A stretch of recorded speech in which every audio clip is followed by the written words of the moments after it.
Hello students, आज हमें करनी है मैथ्स की वर्कशीट नंबर 21 और आज डेट है 8 दिसंबर 2020। आज की हमारी वर्कशीट का टॉपिक है सिमेट्री, जहां पर आज हम लीनियर सिमेट्री के बारे में पढ़ेंगे। आज हम एक न्यू चैप्टर स्टार्ट कर रहे हैं जिसका नाम है सिमेट्री। तो चलो स्टार्ट करते हैं। आज की जो हमारी वर्कशीट है ना, उसे हम एक एक्टिविटी से स्टार्ट करेंगे।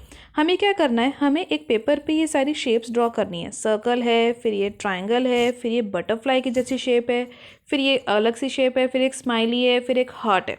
और इन शेप्स को बिल्कुल सेंटर से बनाने के बाद ना पेपर पे आपको उस पेपर को आधा फोल्ड करना है। उस पेपर को कट कर लेना और उसको फोल्ड करना। तो जैसे ही आप उसको फोल्ड करोगे, बिल्कुल ऐसा स्ट्रेट लाइन आप देखो जैसे डायग्राम में दिख रहा है ना, बिल्कुल वैसे ही फोल्ड करना। तो आप देख पाओगे बेटा कि आपकी जो शेप्स हैं, ये सारी जो शेप्स आपने बनाई थी ना, इनमें से कुछ शेप्स ऐसी होंगी जो आपस में एक दूसरे को ओवरलैप कर लेंगी। यानी इसका ये जो आधा हिस्सा है, ये दूसरे आधे हिस्से को बिल्कुल अच्छे से कवर कर लेगा। लेकिन ट्रायंगल में ऐसा नहीं हो पाएगा। बटरफ्लाई भी आपस में एक दूसरे को कवर कर लेगी। ये वाली शेप भी आपस में एक दूसरे को कवर नहीं कर पाएगी, क्योंकि एक साइड देखो बड़ी सी है और एक साइड छोटी है। स्माइली की साइड जो है वो भी आधा आधा दोनों तरफ से कवर हो जाएगा। और हार्ट शेप भी जो आधा हिस्सा है वो बाकी के बचे हुए आधे हिस्सों को कवर कर लेगा जब हम उसे फोल्ड करेंगे। तो इस तरीके से बेटा जो शेप्स हाफ फोल्ड हो जाएंगी, यानी जो शेप्स एक दूसरे को बिल्कुल कवर कर लेंगी, वो सारी शेप्स कहलाएंगी symmetric figures. So you have studied that these pictures can be folded into half in such a way that left part and the right part match exactly।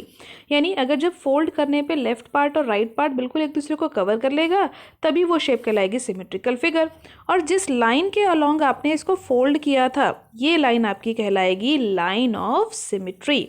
ठीक है। So in the above figures which can be folded into two half, the dotted line represent the line of symmetry। तो देख पा रहे हैं ना आप यहाँ पे, ये जो डॉटेड लाइंस बनी हुई थी, ये डॉटेड लाइंस हमारी क्या है, लाइन ऑफ सिमेट्री। अब इसी लाइन ऑफ सिमेट्री को हम एक पेंटिंग पे भी बना सकते हैं। तो देखो कैसे हम लाइन ऑफ सिमेट्री को ड्राइंग में या पेंटिंग में भी ऑब्जर्व कर सकते हैं, बना सकते हैं इसको।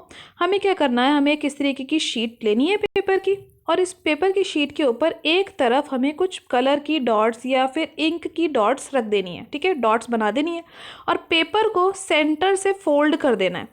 तो जैसे ही आप इसको फोल्ड करके थोड़ा सा प्रेस करोगे और जब उसको ओपन करोगे, तो जैसा डिज़ाइन इसके राइट हैंड साइड पे बन रहा होगा, वैसा ही डिज़ाइन बिल्कुल लेफ्ट साइड पे बन जाएगा। तो जो डिज़ाइन है वो कैसा हो गया, सिमेट्रिक पैटर्न में, यानी सिमेट्रिक डिज़ाइन। और जिस लाइन के अलोंग आप इसको फोल्ड करोगे इस पेपर को, वो होगी हमारी लाइन ऑफ सिमेट्री। तो देखा आपने कि कैसे ड्राइंग में भी मैथ्स है।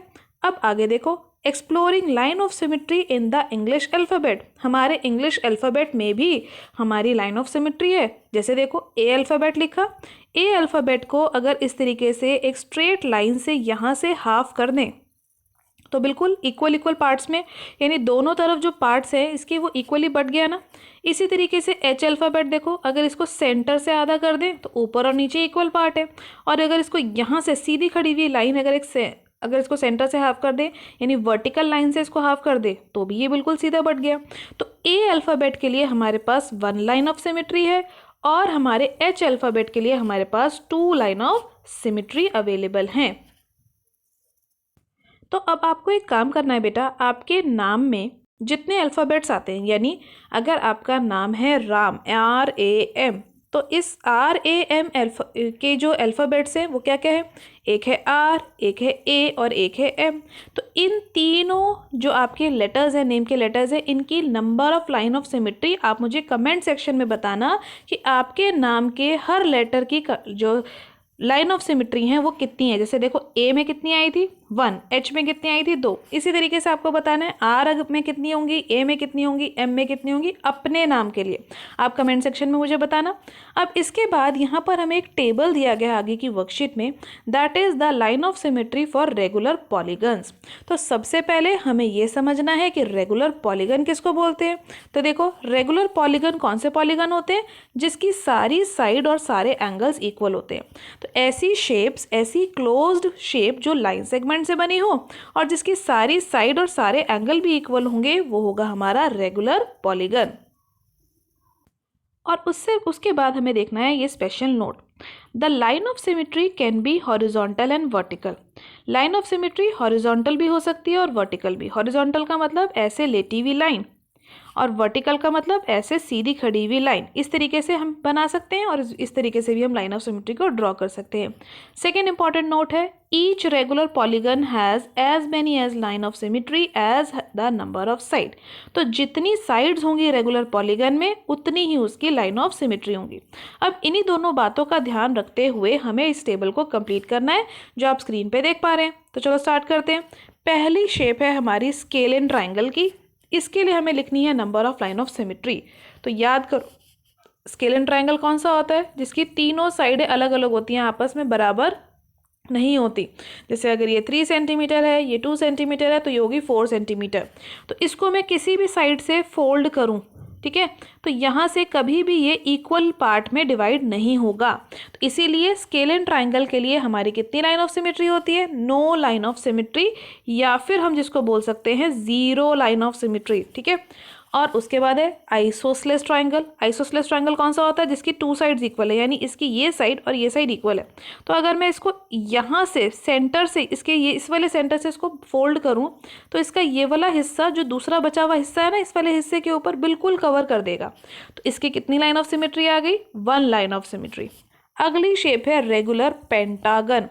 पेंटागन का मतलब 5 शेप वाली क्लोज फिगर, और रेगुलर का मतलब इसकी सारी साइड्स आपस में बराबर होंगी। तो अभी हमने पढ़ा था ना कि कोई भी रेगुलर पॉलीगन होगा तो उसकी लाइन ऑफ सिमिट्री कितनी होंगी? उसमें जितनी साइड्स हैं। तो पेंटागन में कितनी साइड है? 5, तो इसकी लाइन ऑफ सिमिट्री भी 5 होंगी। देखो कैसे, this is the first line of symmetry, this is the second, third, fourth, और ये है 5th। सारी लाइन ऑफ सिमिट्री बन गई। इसके बाद है इक्विलेटरल ट्राइंगल। इक्विलेटरल ट्राइंगल कौन सा होता है? जिसकी तीनों साइड बराबर होती है। अब देखो 3 साइड थी, तीनों बराबर हो गई, तो बन गया ना रेगुलर पॉलीगन। तो कितनी लाइन ऑफ सिमिट्री होंगी? 3 लाइन ऑफ सिमिट्री। तो देखो बना के भी देख लेते हैं। एक लाइन ऑफ सिमिट्री, दूसरी लाइन ऑफ सिमिट्री, तीसरी लाइन ऑफ सिमिट्री। क्योंकि इनको, इस ट्राइंगल को चाहे यहाँ से मैं इक्वल फोल्ड करूँ, चाहे मैं यहाँ से फोल्ड कर लूँ, चाहे मैं इस वाली साइड से फोल्ड कर लूँ, ये हमेशा बराबर हिस्सों में बट जाएगा। अगली शेप है मेरी स्क्वायर। तो बताओ का स्क्वायर जो है रेगुलर पॉलीगन है या नहीं? चारों साइड्स इक्वल होती है ना स्क्वायर की, तो हो गया रेगुलर पॉलीगन। तो 4 साइड हैं, चारों इक्वल हैं, रेगुलर पॉलीगन भी है, तो लाइन ऑफ सिमिट्री कितनी हुई? वो भी 4 हुई, according to this rule. This is the first side, second side, third and fourth, चारों बराबर हैं। तो इसको मैं सेंटर से यहाँ से फोल्ड कर दूँ, या फिर यहाँ से फोल्ड कर दूँ, बराबर हिस्सों में बढ़ जाएगा। या फिर इसको तिरछा फोल्ड कर दूँ, जैसे आप हैंकी अपना फोल्ड कर लेते हो, और या यहाँ से फोल्ड करूँ तब भी 4 हिस्सों में बढ़ जाएगा। तो होगी ना 4 लाइन ऑफ सिमिट्री स्क्वायर के लिए। इसके बाद हमें पढ़ना है रिफ्लेक्शन एंड सिमिट्री के बारे में। यानी line of symmetry is also the mirror line. Line of symmetry एक मिरर लाइन भी होती है, यानी कुछ शेप्स ऐसी होती हैं जिन्हें हम सिमिट्रिकली मिरर के अलॉन्ग भी दे सकते हैं। जैसे कि देखो ई अल्फ़ाबेट, इस ई अल्फ़ाबेट को आप अपनी कॉपी पे लिखो, और इस कॉपी पे लिखने के बाद इसको मिरर में देखो। तो मिरर में देखने पर बाद बेटा ये इस तरीके से उल्टा नज़र आएगा। तो this is the mirror line. ये जो लाइन ना, ये है मिरर लाइन, और जो हम मिरर में इसकी इमेज देख पा रहे हैं that is the mirror image. तो इस तरीके से डिफरेंट अल्फ़ाबेट्स को आप अपनी कॉपी में लिखना, या अपना नाम ही लिखना। जैसे मैंने अभी आपको नेम बताया था ना कि किसी बच्चे का नेम अगर राम है, तो वो अगर अपना नाम मिरर में देखेगा तो उसको कैसा वो नज़र आएगा, वो आप मुझे बताना कि आपको सीधा नज़र, कौन सा अल्फ़ाबेट बिल्कुल आपको सीधा नज़र आ रहा है, अपनी शेप नहीं चेंज कर रहा है, और कौन सा अल्फ़ाबेट है जो अपनी शेप चेंज कर रहा है। आप मुझे कमेंट सेक्शन में अपने नाम के लिए बताना। अब देखो, अब हम स्टार्ट करते हैं लेट्स प्रैक्टिस का फर्स्ट क्वेश्चन। क्या है हमारा लेट्स प्रैक्टिस का फर्स्ट क्वेश्चन?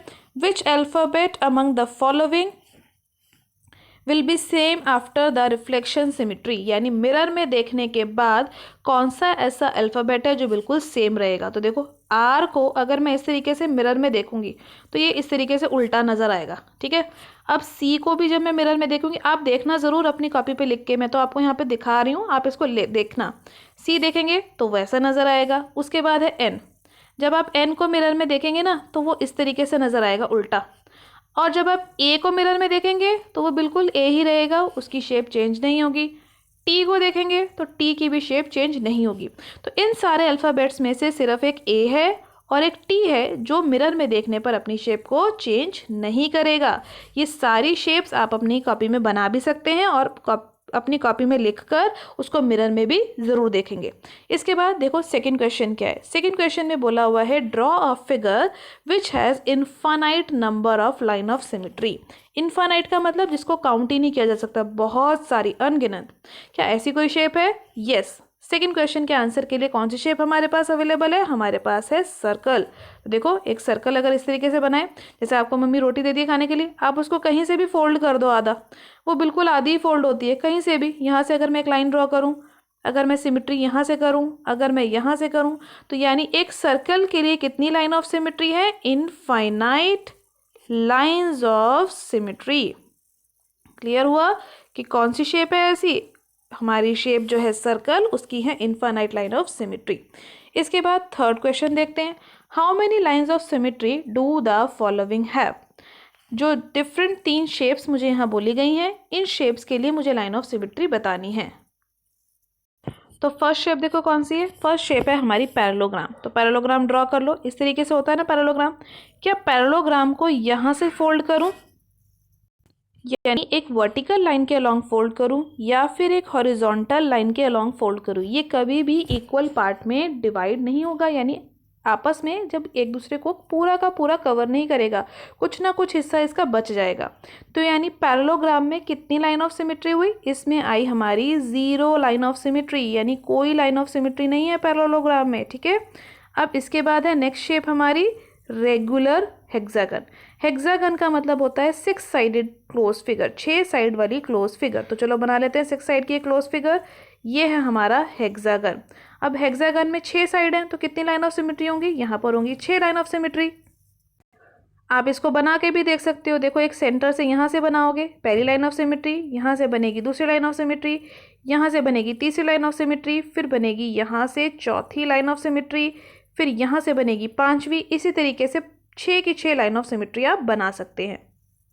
इसके बाद हमें करना है शेप एक्स के बारे में, अल्फ़ाबेट एक्स। अब इस अल्फ़ाबेट एक्स को हम कितने तरीके से बांट सकते हैं? बराबर हिस्सों में। तो देखो ध्यान से, अगर मैं इसके लिए एक इस तरीके की हॉरिजॉन्टल लाइन बनाऊं तो बट गया ना बराबर हिस्सों में, आधा एक्स ऊपर रह गया, आधा नीचे।